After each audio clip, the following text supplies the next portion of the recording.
Welcome back to Think Tech Talks here on what is today? Thursday. Beautiful Thursday afternoon. With Senator Glenn Wakai. We are so happy to have him on the show. He is the chair of the Tech and Arts Committee in the State Senate. And we're going to call this show Tech in the 2014 session. Welcome to the show, Senator. Thank you. It's a very optimistic session this year, Jay. Well, tell us, what it means. Yesterday was the opening. And, there wasn't as much food as in the past. It was a sort of a sign of austerity, I suppose. But how does this work going forward? You have a certain number of days, certain things are going to happen. Give our listeners, if you will, a roadmap of how the session will go. Well, yesterday was a day of optimism. It's like the first day of school, and then all of a sudden there's homework to be done. That homework begins today. But to give your viewers an understanding of the legislative process, generally, every January, we introduce House and Senate about 3,000 bills, and each bill encompasses an idea. And in May, about 250 bills will be sent to the governor's desk for his signature. So you can see that from January, there's 97% of the bills 92% of the bills will die before it gets to May. And that's the challenge. Whether you're advocating for a bill, how do you become one of the lucky 7% in May? Or if you're opposing the bill, how along this progression do I kill a bill? It's kind of like salmon swimming upstream, right? A lot start at the mouth of the river, but very few actually make it to the end to spawn. So we're part of that, going through that process in the next few months. You're very comfortable in this, aren't you? I mean, you've been doing it for a few years. You moved from the House to the Senate. You know everybody on the floor. How does it feel as a kind of career for now? I'm very optimistic. I try to be as nonpartisan as possible. I don't think the Democrats have all the greatest ideas and the patents on all the greatest ideas, and I don't think the Republican ideas are all garbage. I think there should be a good synergy between the two. But the reality of it is that it's really personalities that come into play on the success or the demise of a bill. And if I could talk about when I first got into the legislature in 2002, I was very idealistic. I thought, I'm going to speak my mind, vote my conscience, and I'm going to do the people's work. And then you realize, wow, you're talking a lot, Wakai. You're voting no on a lot of things, and why aren't any of your ideas becoming law? Well, because people are pissed off, right? And so now, I'm sorry to say, I have a new paradigm where is it objectionable? That's the floor. If I find it repulsive, I'm going to speak out against it. I'm going to vote no on it as many times as I can. But all of a sudden, this gray area is where I function, and that's how you're going to be successful as a lawmaker. That sometimes I don't have a dog in the fight in Kauai, but he doesn't care about what's going on in my district of Salt Lake and Mauna Loa, but we have to work together. So all of a sudden, this gray area is where we play ball. Coalitions and alliances and relationships. Yes, right, and all of that comes together. So forget what you learned in your civics classes. That is just the idealism for the game plan, but the reality is it doesn't work that way in the political arena. Is this a great country or what? No yes, kidding. It is. Yes, it is. Okay, so it goes down and there's a halfway point and everything switches. So can you talk about how it's going to go? Oh, okay. So at that point, the House has its set of ideas. The Senate has their set of ideas. Sometimes we talk to each other, but a lot of times we're very proprietary. And then at the midway point, sometime in the late February, early March time period, we swap and we start looking at the House ideas and the House looks at the Senate ideas. And then again, it goes through a number of committees. And think of the committees as gates along the way. And slowly things get whittled away to ultimately where 92% of the things just kind of disappear off the face of the arena. The remaining 8, they have legs. People are willing to. I mean, I remember a bill one time was a really good bill, but the organization from which it came didn't appear. They never came down and testified. Mm-hmm. And the committees that it appeared in front of stopped it because they said if nobody is going to support this bill, we're not going to do anything with it. Mm-hmm. And it was a great bill, but nothing happened. Right. So if you're an advocate of a bill, you really got to keep your eye on the ball. You can't miss a hearing because, like if, in my committee, if I have a bill and there's zero supportive testimony, how do I justify to my fellow members, this is a great idea, regardless of no one supporting it, it's a great idea. You can't. You're going to look terrible, especially in the public's eye. And And so you're right, Jay, that you need to be vigilant if you're going to be advocating for a particular measure. Yeah. And then it gets down to the end when you have the conference committee, and wow, we've had so many interesting conversations about the conference committee. Oh, yes. Nobody knows what's going on and what's going to happen. I mean, can you talk about that a little? What's that like, and how do you deal with it? Well, that's towards the end in the late April time period where there's a difference in the House version of a bill and the Senate version of a bill. Each side will appoint some players, so to speak, to sit at a table and hammer out those differences. And this is where it becomes very squishy, very suspect, because there's no public testimony at that point. It's just the two sides going at it. It's kind of like MMA wrestling there. And I've always told people that, if Jesus can be resurrected, so can some bad ideas. And that's what happens sometimes at this late stage. Is like, I thought we disposed of that idea back in February, and all of a sudden it shows its face again in late April. So that's the part where there is no science to it. It's just finessing and making sure that you have, if you're an advocate, you have a relationship with people who are sitting at that table to make sure your side gets to see the light of day. Yeah, so it's, that's why the halls are so crowded. Oh, because yes. the community is in there. If you are either advancing a bill or you don't like a bill, you're going to be there. You got to be there. Right, exactly. Because if you're not there, you're going to be part of the 92% that disappear. What about the role of email in all this? I remember, must be 10, 15 years ago, when email first came up, a lot of legislators, including the city council, they wouldn't, don't give me email. It's too much trouble. Fax it to me or send me hard copy. But it seems to me that email has taken on a new role in legislation in recent years. Yeah, I mean, I like email. I like hearing from people, especially from the neighbor islands who I can't meet on a face-to-face basis. Nothing is going to trump an actual face-to-face meeting. That's the best. If you have the time and the opportunity to meet with a lawmaker, to have a particular lawmaker champion your idea, the chances of success are dramatically increased. But if you're not able to do that, email is something I'm very receptive to receiving. On the flip side, do it in moderation. Don't send emails to your lawmaker 5 times a week and repeating that with your friends, and all of a sudden I have 200 emails from people who are advocating for one particular issue. All saying exactly the same thing. Right, exactly. And the form letters, that gets to be unnerving after a while. But if you have a coalition of folks who are willing to submit their positions on issues, that I think is very helpful. Because I read through, even with the same-sex marriage issue, I must have gotten at least 6,000 emails. I go through, not every single one, I go through and look for those who are residents of my district first, and I will read every single one of the emails from people who live in my district. That's right, as it should be. We were going to talk about this later, but maybe we could touch on it now. And that is, so here you are in a committee hearing, and it involves the neighbor islands, maybe a lot. Mm-hmm. Maybe it's a neighbor island focused bill in a funny way. And the neighbor island people can't come so easy. It's expensive. It's $300 anyway, plus hotel or whatever.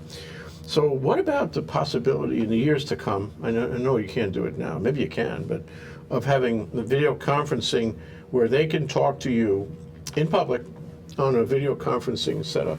Well, that's the way the Senate wants to go, and hopefully the community will embrace that. We did our first foray into that opportunity last year, and the response and honesty was very underwhelming. I think part of it was the Senate's fault for not letting the neighbor island folks know that this service was available, but we're going to take another bite at it this year, and we're going to test it with the Technology Committee as well as Joe Tokuda's Education Committee, and put that up for the public to have every bill on our agendas available for video conferencing, because you're right. Why in the world, if we're going to talk about geothermal, which doesn't really affect Oahu folks, why are we asking the folks from the Big Island who are going to be positively or negatively affected by that issue, making them come to Oahu, spend not just the money, the time to get up on a 5 o'clock flight to come over here and go home to Pahoa. Lose a day's work in the process. And that in this day and age, that's a ridiculous proposition, and we should see technology as our friend. Technology is a tool for us to engage the public more efficiently. Just thinking loosely, but here at Think Tech, we do our little shows, our streaming live shows around the world. In fact, we have a world map here where we put a red dot for any place outside, well, outside Hawaii, where we're connecting. Outside Honolulu, we're connecting by Skype. And we've connected with every continent. We have some amazing connections, sometimes with a number of people all coming in on Skype. And I'm thinking, gee, part of this technology is available for what amounts to free on Skype. And not only that, but it's not just one-on-one, because anybody can get on Skype with a certain kind of membership in Skype. You can have a lot of people who can listen and talk. It is a conference. You know? So last year we used this program called Go Meeting, which limited us to 26 people that could be involved in that conversation you just talked about. But we had 4 people at any given time, and we just didn't have quite the response that we had anticipated. But you're right. I mean, this is the beginning of tweaking the system and figure out how we're going to have a very robust discussion about policy in Hawaii. Yeah, underwhelming, but I'm sure it's in the cards. This also, in our first segment, we're talking loosely about the way things work. We'll get the substance in the next segment. But, it strikes me that one of the great challenges for a legislator or chair of a committee is you have people who are very strident, and there's maybe 3 of them, and the rest, the silent majority, don't show up. They don't know. They're not there. They don't have time. They got other things to do.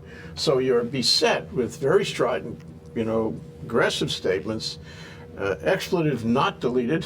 How do you handle that? You must have a real headache. I mean, I wonder, does it keep you up at night to know that all these people are yelling, and they're only a fraction of the number of people who are really involved in the issue? Yeah, that's a frustrating point, and that's why sometimes we repeal laws, because we've heard only from one side and the other folks are kind of sleeping at the wheel, and all of a sudden, like, what? You did what? I mean, look at PLDC, right? I mean, the developers those folks were advocating for it, and to be honest, the environmental folks were not paying attention there, and became law, and then all of a sudden, last year, we had to come back and repeal the law. So that part of it is frustrating, because if we could have heard from a full gamut of individuals on all sides of the issue, we would have passed something, maybe not PLDC, maybe a halfway point between both, but look at the alternative. We created something that I think still is germane, public-private partnerships to help us lessen the burden for taxpayers on development we want in the future, but at the same time, not selling out to the developers, just asphalting our entire state. There could have been a happy medium, but instead we got not this, and all of a sudden we just blew up, and now we're back to where we were before, trying to figure out how we're going to use state resources to create jobs and development without a mechanism really for the private sector to engage us in the development of Hawaii. Yeah, that suggests to me one public misconception about the legislature. There are people out there who think that the legislators are always making backroom deals and their agendas are less than ideal. When in fact, I think most people who run for office, most legislators want to do the right thing. They want to be thoughtful. They want to hear from everyone. They want to screen out what's right, what's wrong, and apply their own, philosophical karma to it. And I think, the assumption is rather that given the legislature is trying hard to do the right thing. I feel that's so with you. And that you're going to put your best thoughts on it, and you're going to be the lightning rod for all the ideas and filter everything and mix it up together and see what comes out, Right. I mean, we go in, and when we campaign, we're campaigning on the idealism of somehow I'm going to be a part of creating a better Hawaii, and we do, but unless people engage us and tell us what we're doing right and tell us what we're doing wrong sometimes, then it's hard for us to always have to backpedal, because the silent majority remains silent. We need to wake people up, but I understand as well that first of all, people have to understand the process as we outlined earlier in this show, and then figure out, how am I going to engage? And part of it, I think, is people feel intimidated by a senator, a representative, a governor. It's like, we're normal people. You can approach us at Safeway when we're filling up gas. We're not going to bite anyone's head off, but people have this belief that somehow, oh no, you're on a pedestal, I cannot possibly engage you in conversation because my thoughts are irrelevant. I can tell you, your thoughts are very relevant to the discussion. I find the Senate very congenial. I mean, I really like the senators I know. I mean, I think they're congenial people. Yeah, we're You know, normal people. I'm sure it's not perfect, but I mean, you guys seem to get along okay, and you all speak in a way that suggests that you want to do the right thing. So Right. We're not Justin Bieber types that speak to the hand and talk to my publicist. Like, no, please engage us. yeah, I like that. Anyway, one of the big issues last year was same-sex marriage, and that was sort of swallowed everything. Right. But I wonder if you have any stories or thoughts. How was that experience for you dealing with that? That was the most gut-wrenching issue that I had to deal with in my 12 years in the legislature. I voted in favor of it, but put aside the politics of it, and look at the fact that we had thousands of people that came to the Capitol to tell us their manao on that issue. And I thought, before that, we see year after year Hawaii's got the lowest voter turnout. And I was almost of the belief that people in Hawaii, they don't care. But same-sex marriage awokened the majority of folks and indicated to us as lawmakers that, people care, right? And if you get certain issues, people are going to voice their pleasure or displeasure with whatever you're doing. So that part of it, to me, was a good takeaway that the people of Hawaii are paying attention. It's just we got to get them to embrace not just same-sex marriage, but everything from agriculture to education to healthcare to whatever. We need to replicate, not to say that we're going to always introduce controversial bills, but if we get people understanding how the process works, that we could get to a better Hawaii and not have to repeal laws that we enacted the previous year. Well, maybe there's a really bright side to all of that controversy, as you say. People get aware that there are significant issues out there, that they can have an effect that if they go down and participate in the process. And maybe, I really in my heart, I hope, I know you do too, that the same kind of enthusiasm runs on different issues too, not just that one. Oh, yes. Lots of issues, Let's have everybody participate now. Right, exactly. Call your lawmakers, email them. We'll take a short break. That's Senator Glenn Wakai. He's the chair of the Senate Technology and Arts Committee. This is Think Tech Talks. I'm Jay Fidell. We're talking about tech in the 2014 session. We'll be right back. Aloha, I'm Nicole Horry for Think Tech. For nearly half a century, the Hawaii Foreign Trade Zone No. 9 has brought the benefits of the Foreign Trade Zone program to Hawaii businesses and entrepreneurs. DBET, the Department of Business, Economic Development, and Tourism, operates Hawaii's Foreign Trade Zone program to encourage international business and economic development. The Foreign Trade Zone's mission is to increase the amount of international trading activity in Hawaii, thereby providing employment opportunities for the residents of our island state. For more information, see ftz9.org. I'm Nicole Horry. Mahalo. We're back. We're live. I'm Jay Fidell here on Think Tech Talks, talking about tech in the 2014 session with Senator Glenn Wakai, who is the chair of the Senate Tech and Arts Committee. And we've been talking about how the legislature works in general. And we touched on one bill that was, a great controversy last year.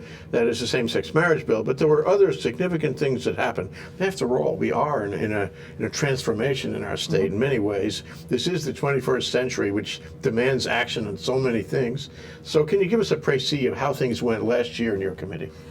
I think that last year with technology bills, we passed more good technology bills in 2013 than we did in perhaps the previous 10 years. And the last big bill we passed was Act 221, but not much more since then to support tech. And we did a lot of, I think, significant developments last year. One was giving the Office of Information Technology a commitment that we're going to give them $108 million. They got 54 million last year. They're going to get another 54 this year. And if we really want to reinvent Hawaii, we go to do it through technology. When you look at the state budget, it's an $11 billion beast.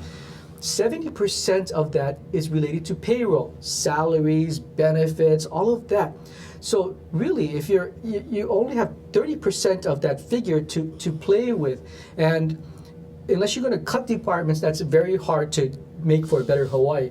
So my view is we're going to ask our hardworking government employees to do more because we're going to put more at their fingertips to be far more efficient, so that we're not going to be able to get to the day where we're going to have 3 more employees in a certain department, but if we can get the 5 employees that are currently there to do 3 times as much work, then great. And that's how we're going to reinvent Hawaii through technology, and we have a commitment of $108 million last year and this year to go down that road. Another significant piece of legislation we passed last year was to make sure that Hawaii is broadband ready for the future. Oh, yeah. And in 2016, I was told that with our current appetite for mobile devices, we're going to tap out our capacity for broadband. And with that looming gloom in the future, we thought it was smart for us to drop $20 million last year to go figure out where do we need to have new cable landings. I'm told that that ideal spot is going to be in Kaka'ako. So we have that site picked. We have money to put into that, so that we make sure that in 2016, all of a sudden our mobile devices aren't dead, that they actually will be faster than they are today, and will be in a position to be able to give the people of Hawaii that blazing fast technology.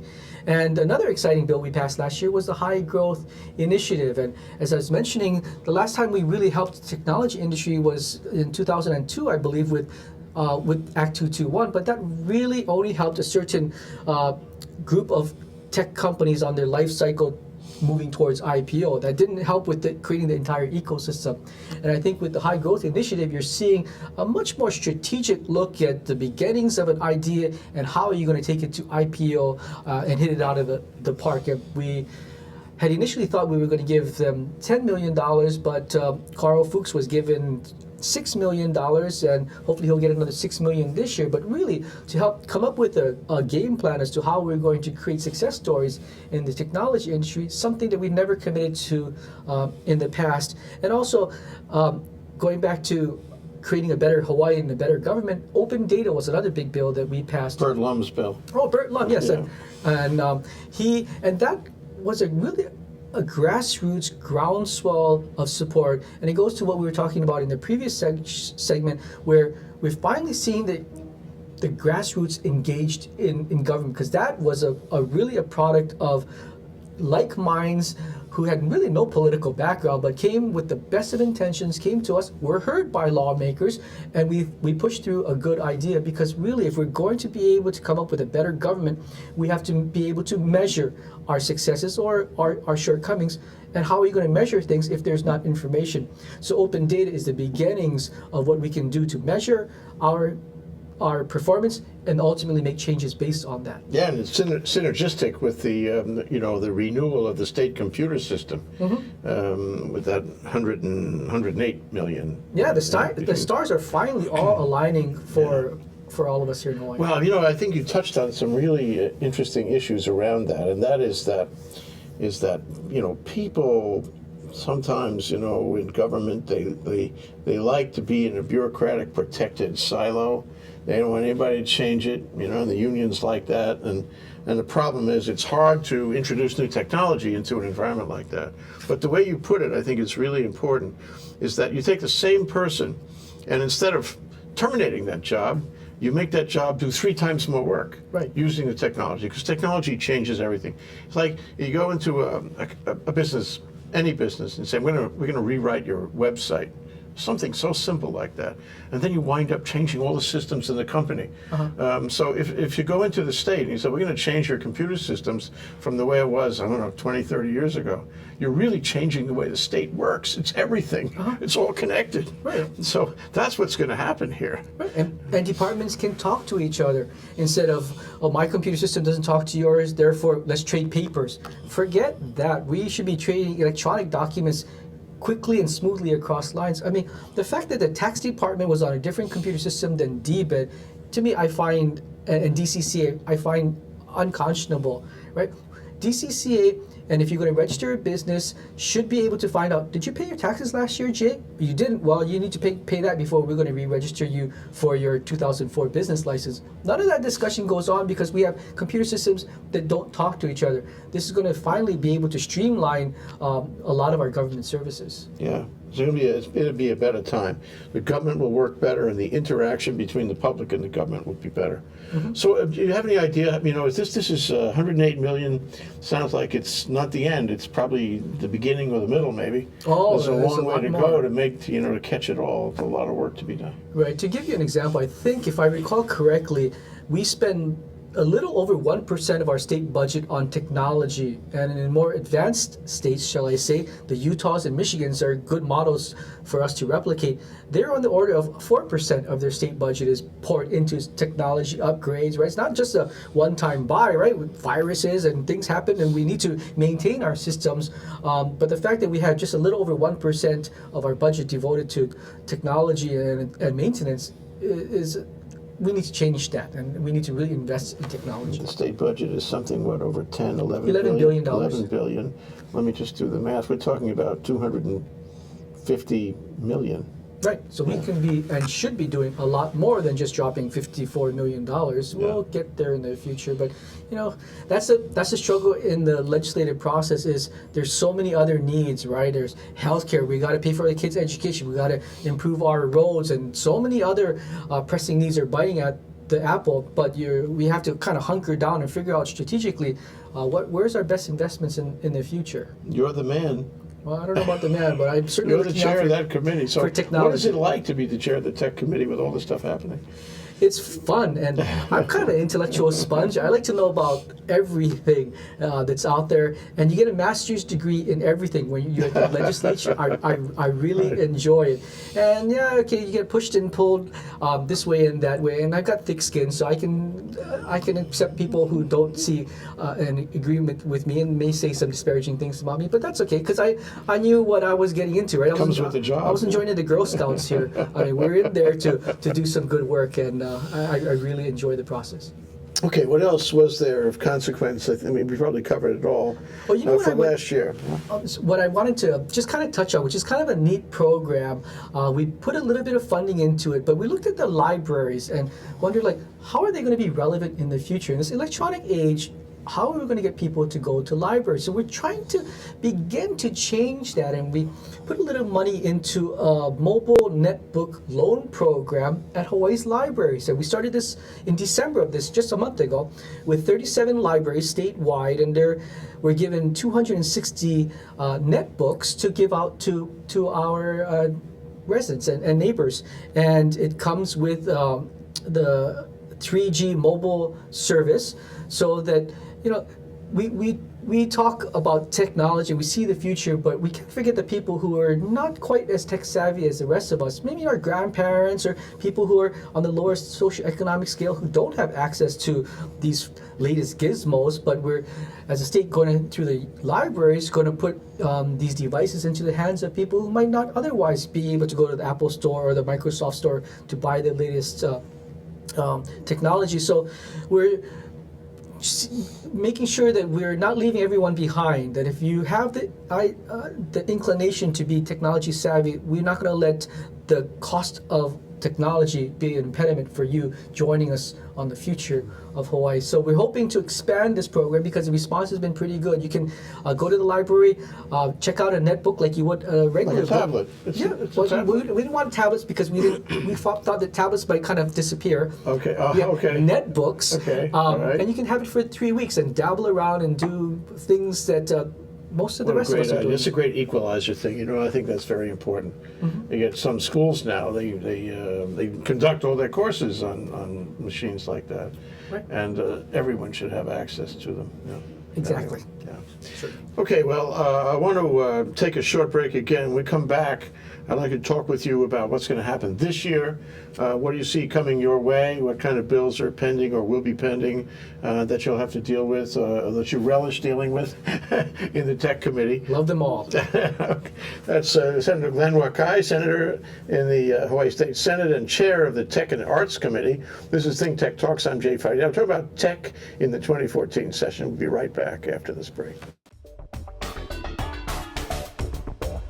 We want to thank our underwriters.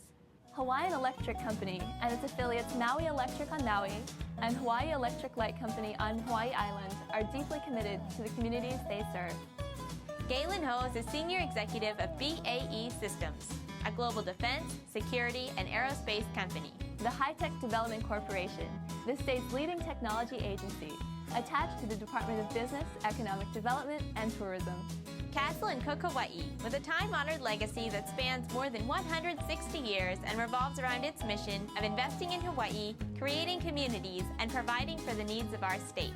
Hawaii Gas, formerly the Gas Company, a proponent of the Liquefied Natural Gas Initiative, helping Hawaii achieve its transition to clean energy and a better energy future. Collateral Analytics, a Hawaii-based tech company empowering the real estate industry with greater and faster access to the tools and data they need to make better informed property investment decisions.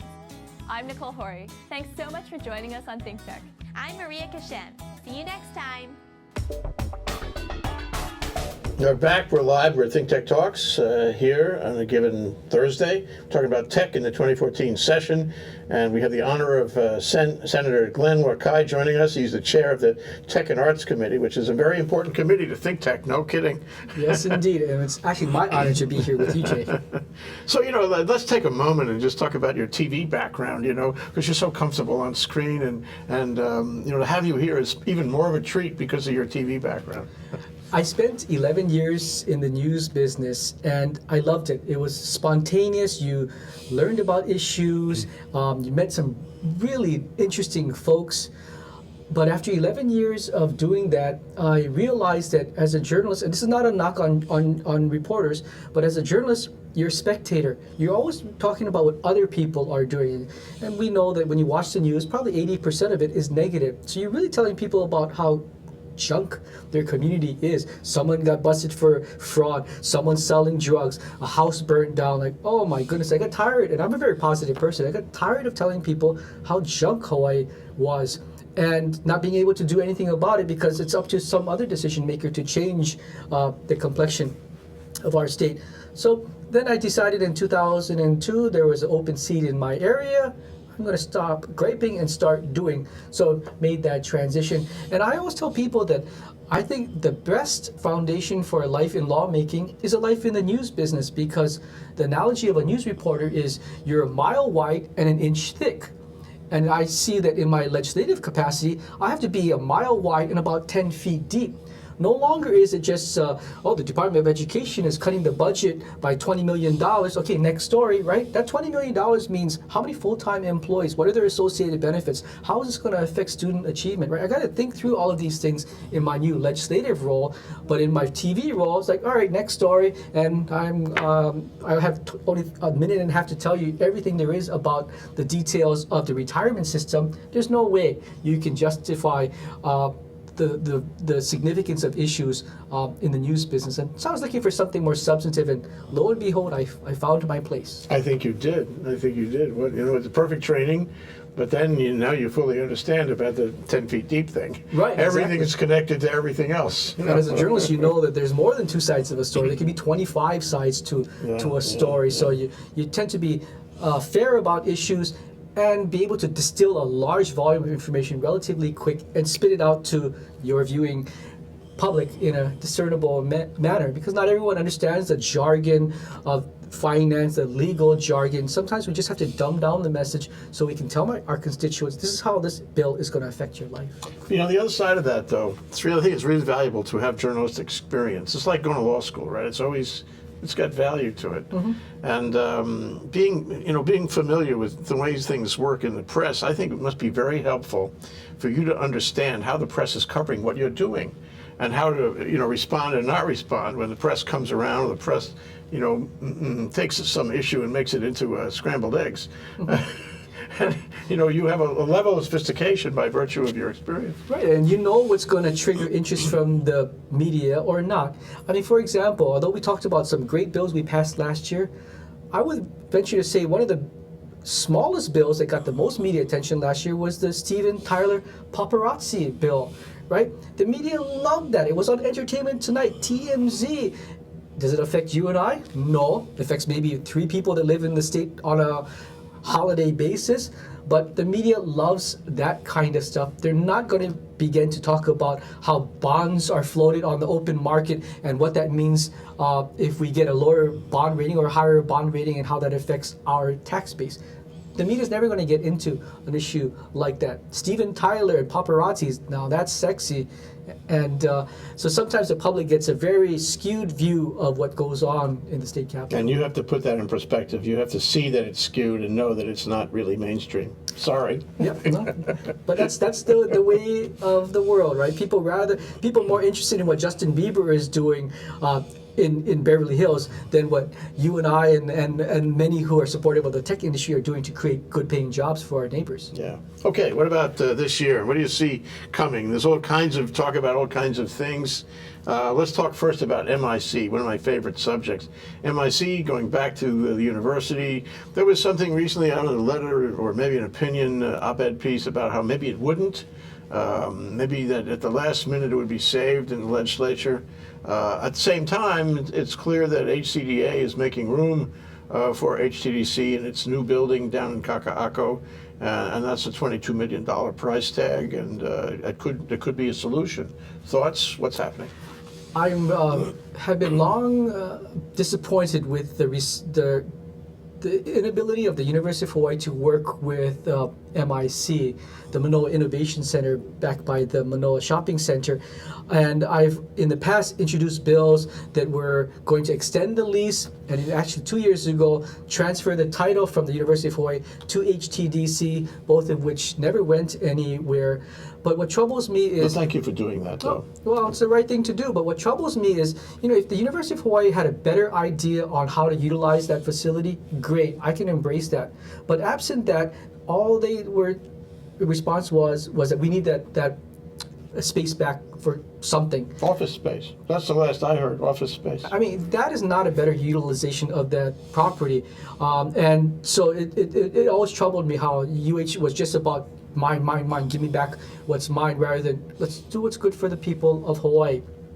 But that's all water under the bridge, and we're looking to the future. And as you mentioned, identified a parcel in Kaka'ako next to the UH Med School and the Cancer Research Center that would be a fantastic opportunity. And as we mentioned earlier, we're going to bring the broadband through Kaka'ako up from the ocean. And the tricky part is we need $22 million to do it. And that's a lot of heavy lifting, right? When you're looking at the agriculture sector wanting more money for irrigation, the tourism sector always wanting more money, but we have to make a concerted effort to say that that we need a proper space to incubate tech jobs, and we're going to need to invest in 2014 $22 million to begin to put this together. We spent $3 million 2 years ago to figure out the plan, so we have schematics, we know where the land is. It's now just, come on, let's get the shovels into the ground and make this thing happen. But $22 million is going to be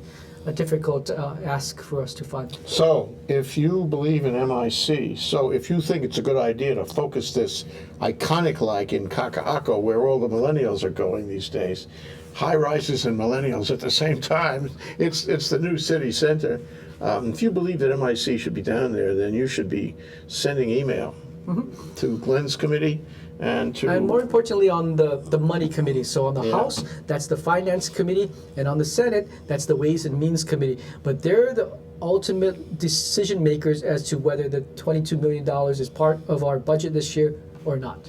Yeah. But the time is ticking and the clock is ticking, because 2015, MIC's got to figure out what they're going to do. I think they've gotten an agreement with UH that UH will kind of let them bide some time to get situated, but that's not going to be forever. And even if we were to drop the $22 million this year, the reality is that it would take another 3 years or so to actually build the facility. So we're going to need some time to let them build and move in, and at least the UH is agreeable to giving us that latitude. But to pull the rug out on MIC, I think we agree, would be a disaster. Not only in the fact that we didn't have a place for the entrepreneurs to go and to incubate startups, but it would be a symbol. It would be a statement. The state would be saying, we don't care about this. Right. We don't care about you guys. We don't care. And the state could say that if there were a lot of vacancies. But MIC is 100% occupied. And they could probably, if we double their size, probably fill, maybe not all of it, but fill a lot more needs in our community. So there is a demand. People are knocking at the door, and we can't shun them. We can't ignore them. We need to find them a better, bigger, more appropriate home. The key thing, because this will hold people here. They won't go to the mainland. They'll start businesses. We'll have all kinds of new vitality because we made a statement. This is a statement. Yeah. Okay, what else? High growth. You put in some money in high growth. Yep. So we gave $6 million to Hawaii Strategic Development Corporation last year, hoping to build on that with another $6 million. And those who are chiming that, where's the jobs? I don't want to give them another $6 million before I see jobs. Well, in technology, as you know, Jay, it's you plant the seed now, and down the road, that seed is going to turn into something that we can grab fruit from. But it's not going to be overnight. So to me, at this point, the measure of success should be, okay, we deployed $6 million. What's been the response from the community? And if I recall correctly, Carl Fuchs says there's been a $25 million match from various funds, Kamehameha Schools, Retirement Fund. Other people who were not interested in investing in tech are now all of a sudden, hey, the state, you're ponying up money, I'm going to pony up money. So that is, to me, a clear indication that was a good $6 million investment last year, because we created $25 million worth of pool money to invest in various companies here. Which would not have happened except for the Right. state's investment. So let's not be focused at this juncture on job creation, because we're not there yet. But we will be there, and hopefully in 3 years we'll have a bounty of new jobs. And you know what I think is ironic is one of the big issues we're going to be discussing this year is the minimum wage. And should we increase it from $7.35 to whatever? I think the sweet spot is $9 in the next few years. But we're having that discussion about the minimum wage when I think the discussion should be on, let's create high-tech jobs which are not going to pay anywhere near the minimum wage. They're going to be in the $70,000 plus range. But we dabble so much because too many of our people are at minimum wage jobs. We need to shift the discussion to, let's create jobs where people are making a vibrant, are creating the financial means to lead a good quality life here in Hawaii. Not picking up 3 minimum wage jobs at $7 an hour, which may go up to $9 an hour. That's important for those folks, but we're kind of missing out on the opportunity to create real good sustainable jobs in Hawaii. Careers mean a better economy in general and a future. Hawaii is always at risk to become backwater. We're an island state. Easily to it's an inch away be to become forgotten. backwater, Most definitely. Well, okay, that sounds great. What about aerospace? There's been discussion about aerospace. DBET has Jim Crisafulli there, and he thinks about nothing else. He is our number one space cadet, a dynamo, and a lot of us at the legislature really support his vision.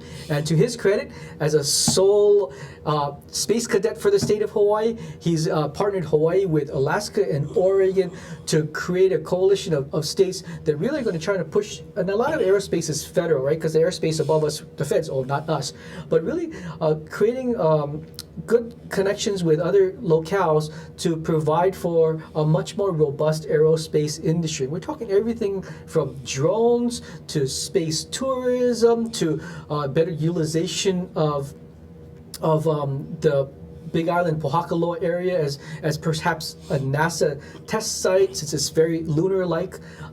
There's a lot of good things going on with the aerospace industry, and thank goodness we have a Jim Crisafulli to lead our charge there. So a lot of it is there's not a lot of legislation, but there's a lot of good things happening in that arena. Yeah, and recently Hawaii was chosen as one of 6 states in the country by the FAA to act as a test site, an experimental site, a research site for drones.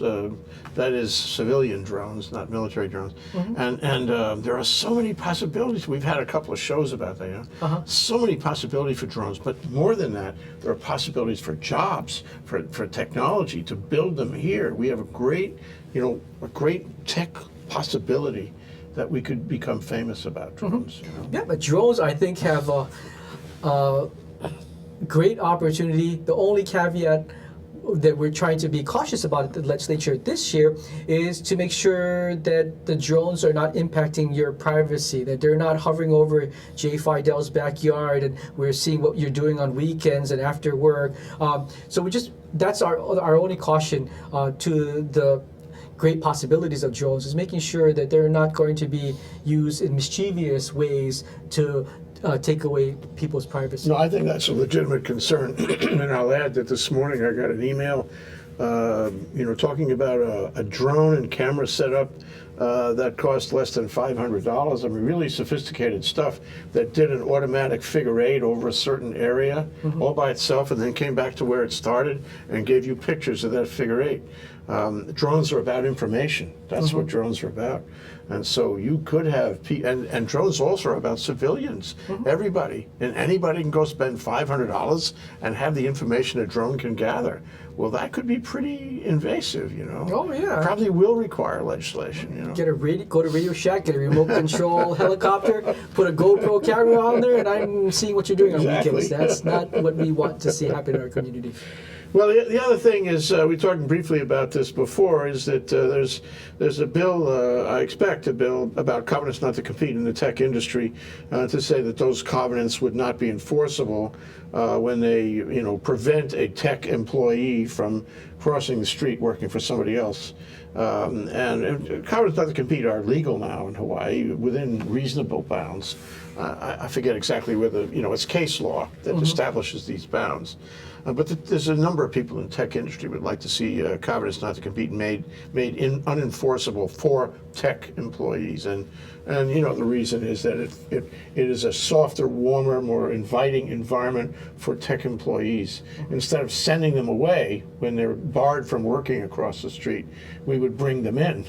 And this would give us, the same kind of enthusiasm from mainland trained people, mainland experienced people that we had for a time under 221. So, and it doesn't cost any money. Yeah. So that might be coming before you. I'm a fan. I'm actually going to be introducing that bill on the Senate side. Good. And really, if you look at the fact that we're still a cottage industry, technology is here in Hawaii, we got to get to the point where we have critical mass. And then when we have critical mass, then sure, there's a lot of opportunities for employment because we have a robust workforce. We're not there yet in Hawaii. So if we have a small workforce that are very skilled, but they can't shop themselves around town, then we're not putting up the right landscape for us to grow to where we want to have a very full Silicon Valley Hawaii style here in Hawaii. So yeah, we got to clear all of these impediments for growth for technology. Great. I'm delighted to hear that you're introducing that. That's yes. fabulous. Oh, sure. So in the last few minutes here, we only have 3 minutes left. I wanted to get to the other side of your committee, the arts. And there is a connection, at least through movies, right? Oh yeah, digital creative media is all about arts. I'm introducing one bill I want to briefly talk about that does three things.